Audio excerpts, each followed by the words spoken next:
You guessed it, we're back off to Tasmania again, one of my favourite places in the whole wide world. And this time, while I was waiting to load Milo, Martin, the captain, said, "Hey Roothy, come on up and have a look." Well, I couldn't resist going up to the bridge for a bit of a look around. Fantastic view you've got up from up here. And as Martin explained it all to me, well, I was pretty impressed. I mean, it's just like the cockpit of Milo, really. All these high-tech instruments. No, hang on, it's nothing like Milo. What did I say that for? But they do double up on everything, which I found fascinating. They've got all the same stuff on one side that they have on the other.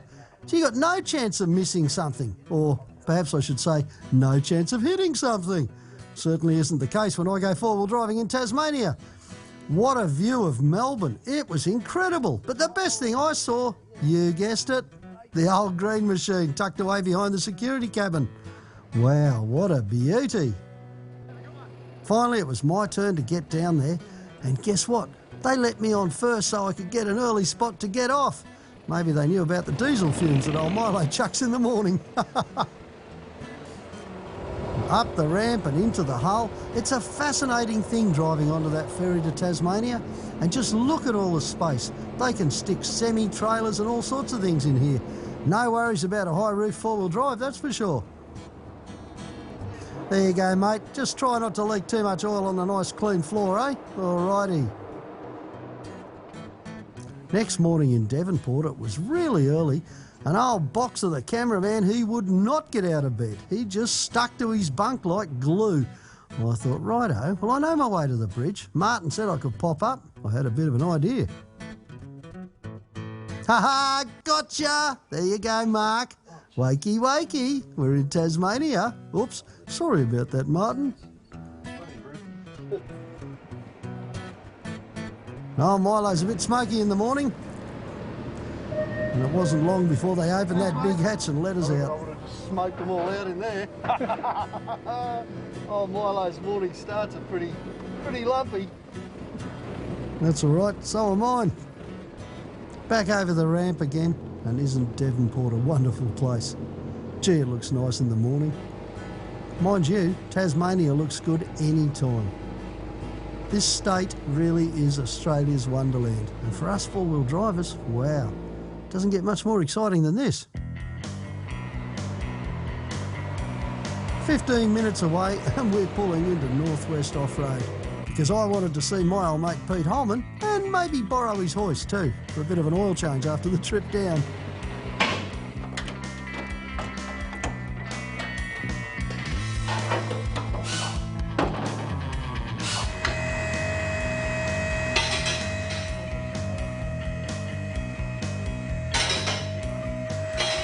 Tassie, straight into Northwest Off-Road. Should be everyone's first stop, this place actually. And give Milo a quick oil change after the run down from Queensland.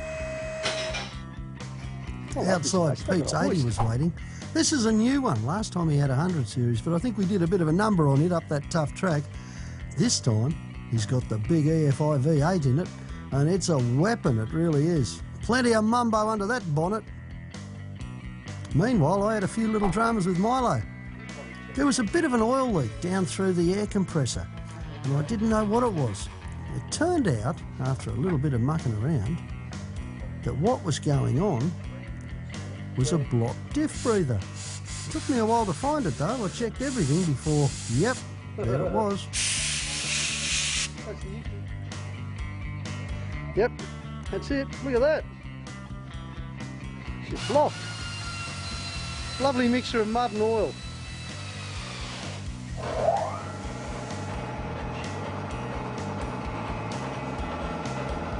I bet that's from the last trip to Tasmania. It would be. Cool. The block diff breather and me filling up the diffs a bit too much before I left home meant that oil was being pressurised, pushed back up the locker airline and out through the compressor breather. Amazing. Relaxing couple of days. You said that last time. Yeah, we learned from that. I remember feeling very relaxed after it was all over. Sturdy, Ruth. Oh, nice. There's Pete working on my paint job again with some of his stickers. Doesn't matter. They're like battle scars on Milo, those stickers. Whenever I cop a few of Pete's stickers, I know I've been up some tough tracks. Pretty soon we're all packed up and ready to leave. Only one more person was needed to make the team complete, and that was Brian Imlach, my mate from Devonport. He knows his way around Tassie, does our Brian.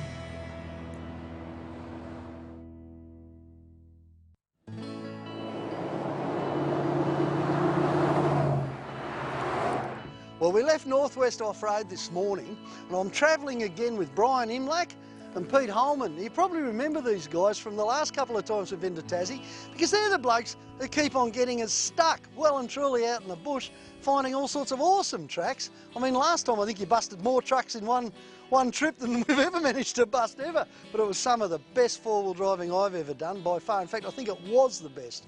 And most of the people on that trip agreed too, at least when we'd finished it. But this time, we're over here at Beauty Point on the northeast coast of Tasmania, as opposed to the west. And Brian and Pete tell me there's some beaut off-roading to be done around here too. I can't wait, but I tell you one thing, I learned a very important lesson last time, thanks to you guys.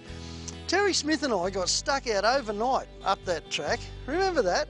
Yeah, we had 1 can of baked beans and 1 can of warm beer. And that was it, between 3 of us. Well, guess what? I got it sorted this time, guys. I stopped in at Devonport, got a few supplies. So I've got 2 cartons of beer, 4 bottles of wine, and a couple of lobsters, just in case I get stuck. And I might even share it with you guys. Come on, let's do your worst, eh? Sounds good, let's go. Beauty Point's just that, absolutely beautiful. But it wasn't long before we were off out of there and into the national park.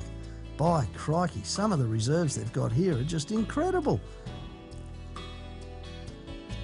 So you've got the rough idea of where we're heading to. So it's Beaconsfield track we're heading to through Yorktown, and then we'll travel across the Batman Bridge, and then we'll head up the eastern side of the Tamar River. Batman, George Batman, was the guy who founded Melbourne. That's the guy, yeah. So he left from Yorktown. That was the settlement, and then from there they explored out. Of course, they went over to Port Phillip Bay and eventually ended up at Melbourne town. Yeah? I suppose it's only the fact that they couldn't get back that they actually had to settle Melbourne, is it? Yeah. Because, I mean, why would you leave? It doesn't get any better. Had to swim against the tide.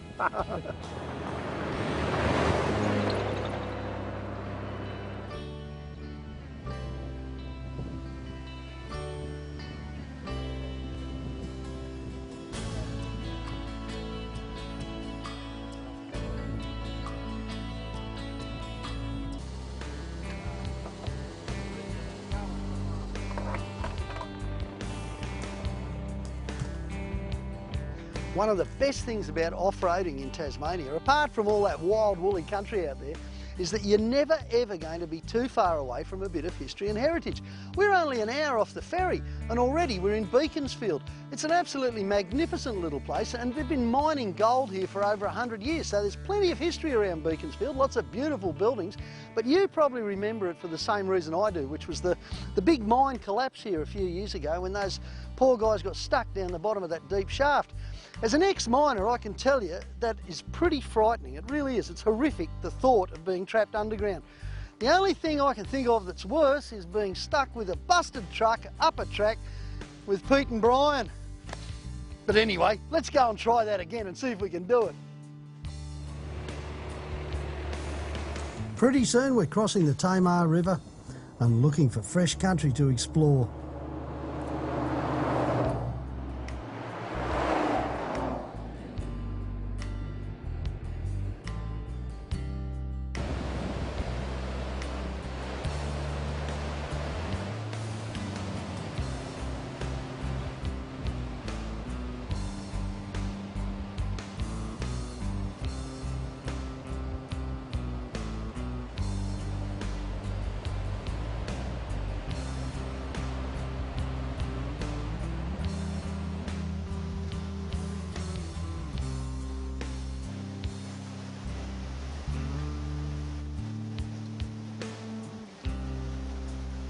Well, we're just north of Bridport, up on Sandy Point, and this is where we hit the beach for the first time. And this is just fantastic, isn't it? You know, the little cabins and the the mementos and everything else of all the other people who've been through here. This is our sort of a place. So I'm going to mark the occasion and add our little bit to the collection. And then we're going to hit the beach, just as soon as Brian stops playing with his snake anyway.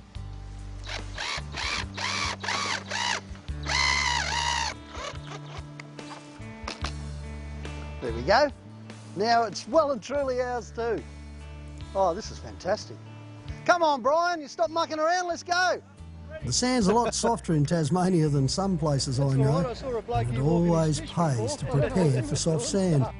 So before long, I've dropped my tyres down to about 14 pounds. I'm thinking I might go lower, but for the time being, 14 pounds will do. And that's when I spotted the collets and nuts missing on the back axle on Milo.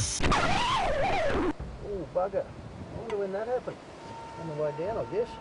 Looks pretty clean, doesn't it? It's only been this morning that these have fell off because there's no dust in there much. You know, like, yeah, that's what it looks like, eh? But I still have 3 wheels to drive on.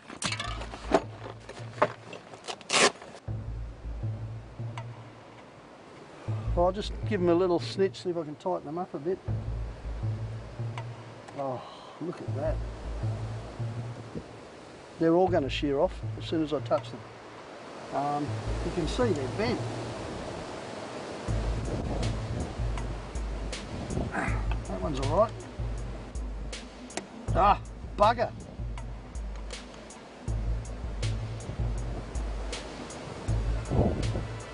No, that one's stuffed too.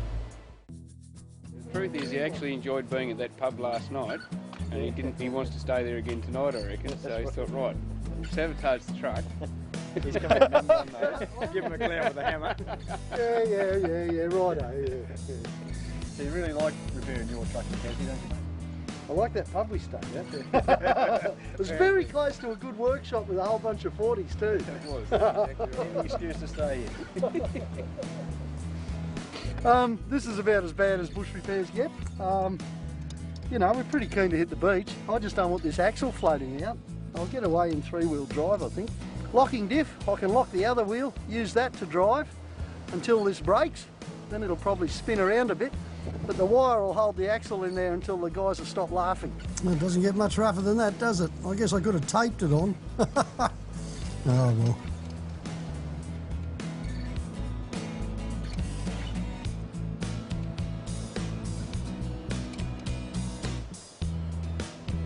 We have to put the snatch strap on the back seat just in case you holler out, if that's okay. Oh, mate. Look, I could lose 3 wheels and Milo would still get me back to town. It's no big deal. Hey, did you see any 40s back there we could, you know, persuade to part with a few parts? Well, what we thought, we saw one outside the pub, Roothy. We thought if you snuck in and kept them entertained, as you usually do, a few tall stories, we'd be able to sneak around the back and maybe relieve a couple of nuts and bolts out of the back axle. Oh, only in Tasmania. Pretty soon we're back in Bridport and, well, I didn't mind at all, you know. Ivan Jensen at IJ Motors, the Caltex garage there, right in the main street, right over from the bridge. He's got one of the best collections of cars I've ever seen. I wonder if I could just maybe do a little swap here and, you know, a bit of a quick paint job. This one's really tidy. Can't do any more. I've got a study inspection. I don't care. The head's no good, so I don't care if the brake. That's good. If you do, there's probably something to store.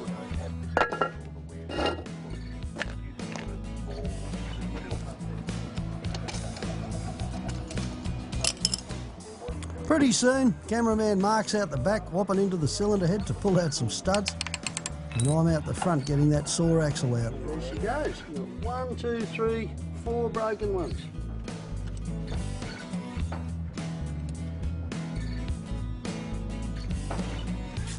Oh, I hope the brake didn't mind. That looked like one of the best pairs of bloomers. These things always go like this. One of those studs breaks, more strain on the others. 2 breaks, a lot more strain on the others. Before you know it, you've got busted studs all over the place. But hey, cameraman Mark got him out of that cylinder head, got him cleaned up. And before long, I was ready to tap something and get him out. Oh, beauty. That's the thing about 4-wheel drive action. The whole team of 4-wheel drive nuts and everyone likes to lend a hand on the spanners. Can be very handy for the bloke driving the old green truck, trust me. You know, I carry a set of easy outs everywhere, and that's why. Gee, they make the hard job easy, don't they? Tell you what, we are so lucky to have a real garage here with real parts and real cars and real stuff lying around.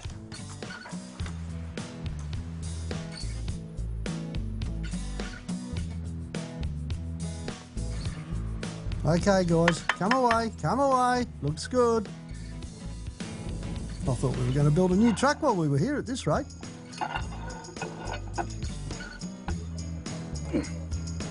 I'm happy with that. Ivan's collection of junk at IJ Motors got me back on the road, no worries at all. I was even eyeing off the coaster bus for a while. We've got a 13BT tucked away under.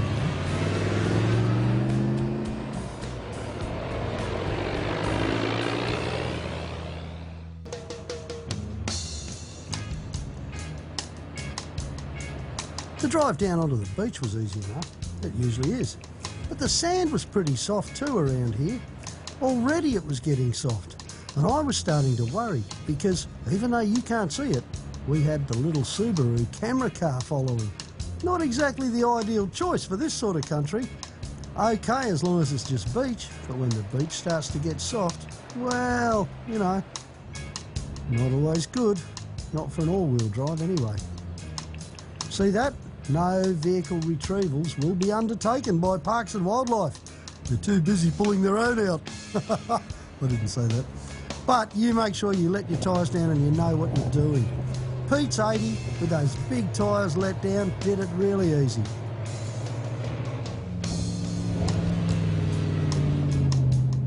Milo, still running about 16 PSI I guess about now. She was fine too, not really a problem at all.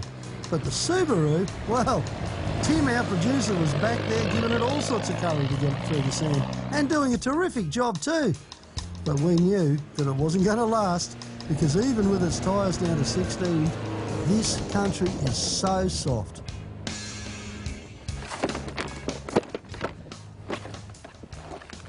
Now that's going to offer a lot of protection, isn't it, eh?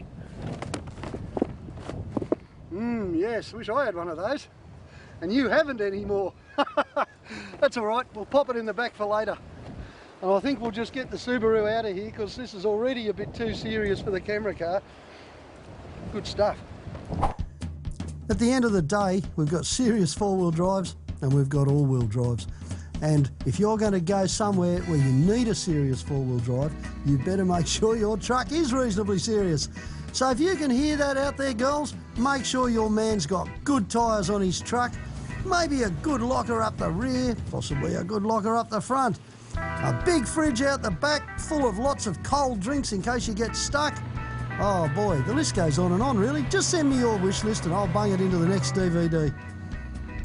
Now as we pulled the Subaru out, I want you to notice how Brian's keeping the snatch strap nice and tight.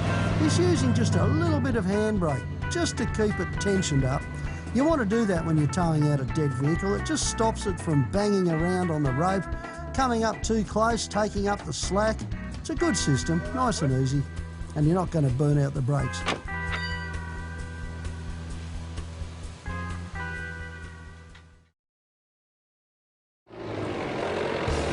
So after ditching the camera car, we're straight back into the sand and off towards those big dunes up on the point.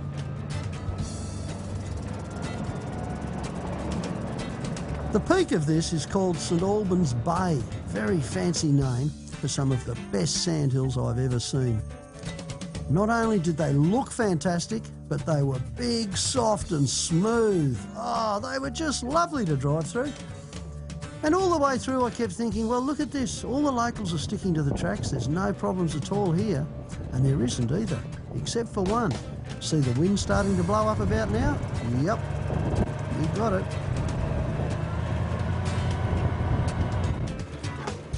That looks pretty soft. I'll give it a go, but I could see myself knocking it down to 8 pounds before the day's over.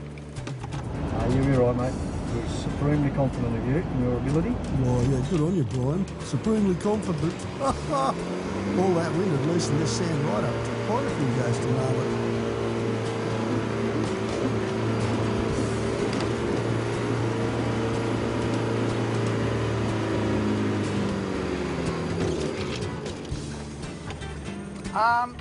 What was that you were saying about ability, Brian, and confidence?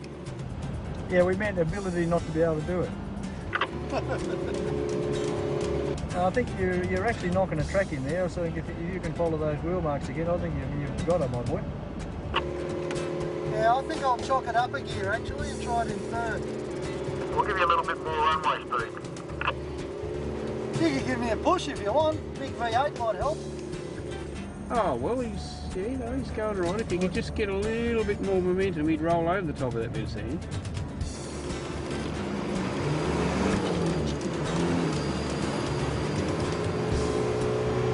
Go, you little green beauty, go, go! Come on, Milo.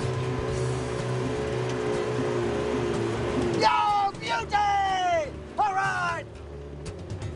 Hey, did you see that? Cool! Straight over the top. I got you. Yeah, it's a bit more exciting back there in the 80 with the big V8 screaming along.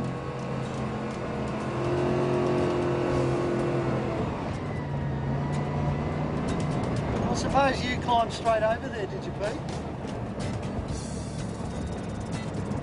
Oh, look, mate, I reckon you rolled the track for us first. Yeah, there was a bit of track rolling going on there. What we want to do, Roothy, is drive all the way around this beach, right to the point on the furthest right-hand tip there. And there's a campground in there we'll go and have a look at. I'll tell you what, there won't be too many tents up in this weather. Late in the day and it's starting to blow up a gale. Hey. But you know us, we always look on the positive side. I reckon that wind's died down a bit.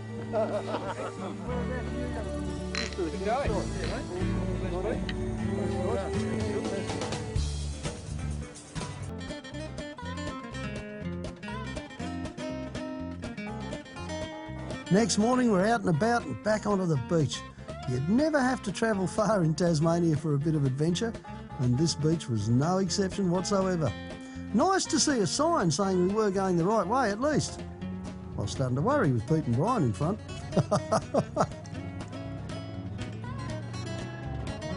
These guys are just like you and me. They enjoy their four-wheel driving so much, sometimes they just go around in circles to enjoy it even more.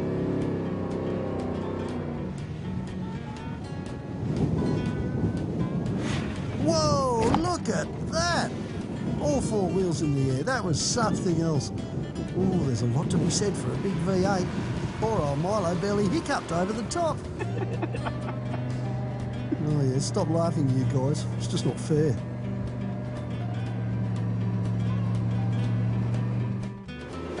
You know, we've been here before with the tyre pressures, but this sand is really soft. I started at 16 psi, and once I realised how soft it was, I quickly boogied down to 12 psi. Now, you might think, well, there's not a lot of difference between 16 and 12, but if you think about it in relative terms, it's a 25% drop, which bags the tyre out a whole lot more. And honestly, it's made all the difference. Milo's just walking along here now, no strain, no, you know, diff rattle. It's just taking it really easy, and that's how it should be. 12 psi. In Tassie, on past trips, I've been down to 5 psi just to get out of a big drift or something, you know. The only trick there, and it's the same whenever you drop your tyres, just be aware of steering. You don't want to put any pressure on the side of the tyres, so essentially just keep going straight as much as you can and do your steering very gently in small increments. None of that sort of wacko stuff from side to side, because that'll peel a tyre off the rim almost as quick as I can peel the lid off a bottle at the end of today. Snake. He's a bloody good snake, isn't he? Whoa, now that there's a little bit bigger than that snake you were playing with, Brian. That's all right, we're inside the trucks and he's moving. Definitely one to let go, I think. And no guys, I'm not doing a bush cooking segment on snake. Not while anyone's watching anyway. pretty soon we're around St Albans Bay and driving along a beautiful sandy beach. It had plenty of the local rock on it too, which is no surprise because the headlands are really rocky. And the way the storms come in on this eastern cape, well, I reckon the whole lot's been battered for millions of years, and it looks pretty good for it too. Hope I can say the same. No, the handbrake can't. As the tide went out on a very long beach, Pete and Brian are out there playing, aren't they? Oh boy, they just love being out and about, these guys, they really do. I know how they feel. I suppose it's a bit of a driving tip, really, but when it's really windy, like it is now, on a soft sand beach, the one thing you really need to watch out for is the beach, because you can't see it. There's 2 or 3 feet of haze happening all over the place here, and it's so hard, because there's no contrast, it's so hard to see where the dips are, where the slopes are, where the rocks are. So, you know, it's not a good time to go too fast. Very good idea just to take it easy, watch the tracks of the vehicle in front of you. If they suddenly disappear, stop, because he might not have.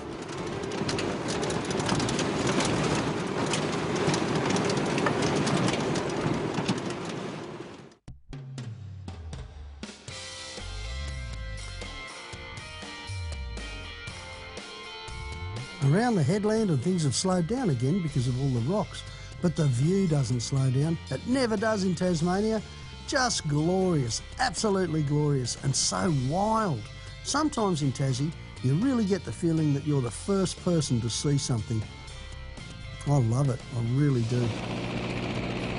But having said that, I've got to admit, it was a good 10 to 15 degrees colder every day. Colder than Queensland, that is. Not a bad thing for a change, just quietly. Once we were back on the headland, the wind was absolutely incredible. Now, I know that one of the big arguments the greenies use against us driving over sandhills is the fact that we erode them. Well, have a look at this, guys. Come out of your little concrete towers and get a load of this. This is Mother Nature at work. You could drive up and down here all day in a bulldozer and not make any difference. Not when the wind's blowing like this. It's the wind and the surf that reshapes our country, not a handful of people driving four-wheel drives. How ridiculous. You know, if you saw it like this, you'd know that for sure. It's insane, actually. Far out. You wouldn't want to be doing this drunk, you'd look like a real idiot. Okay. I reckon half of Tasmania shifted a couple of k's to the west that day. The wind was that strong. Poor old Milo looked about 3 shades lighter too by the end of it. That roof paint doesn't take too good to a good old sandblasting, does it?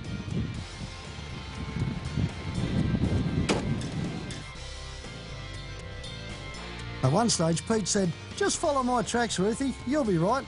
What tracks? I couldn't see more than about 10 feet in front of me, and by the time I got to his tracks, they were gone. That wind was ferocious, it really was. You can see how the wind shapes the country. It's not the people, it's not the four-wheel drives, it's Mother Nature. She's a lot stronger than any of us.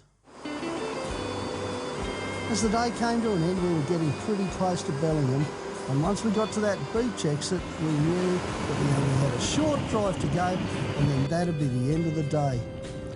Just like the rest of Tasmania, Bellingham's one of those lovely little places. Lots of beach shacks and lovely things to see and do. And once you get down to the river, well, from our point of view anyway, that's it. That's the end of this trip. That's as far as we could go. But I had one more thing to look forward to, and that was a couple of crayfish still in the fridge. You know what? I reckon it's time to go and do a cooking segment somewhere. Come on, guys, enough of this exploring. Let's go and have a look and see if there's something else we can see that looks a bit like a crayfish. There you go, eh? That's the northeast coast of Tasmania, and only just a little bit of it too. Some of the best sand dunes I've ever seen in my life for driving through. They were just awesome. And wow, talk about the beach frontage. It's just fantastic, this place, it really is. But you know, all the time we were here, We didn't even get up into the back hills, and you know what that means? It means we'll have to come back again. I can't wait. I'll see you then.